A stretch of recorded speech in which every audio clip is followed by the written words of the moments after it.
بہت سے لوگوں کی پوری زندگی دوسروں کو خوش کرتے کرتے گزر جاتی ہے. بات وہ کریں جس سے لوگ خوش ہوں، کام وہ کریں جس سے واہ واہ ہو. جب یہ دوسروں کو خوش کرتا ہے تو لوگ بھی داد تحسین دیتے ہیں، جس سے اس کا مقصود ہی لوگوں کی خوشیاں حاصل کرنا بن جاتا ہے.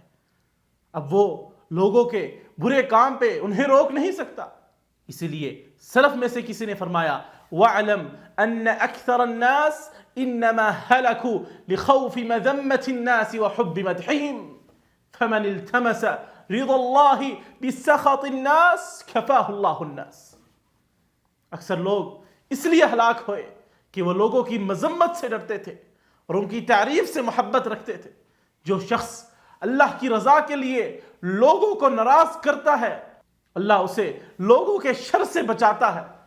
جب ایک شخص کا مطلوب و مقصود اللہ کی رضا بن جائے تو پھر وہ لوگوں کی تعریف یا طنز سے بے نیاز ہو جاتا ہے.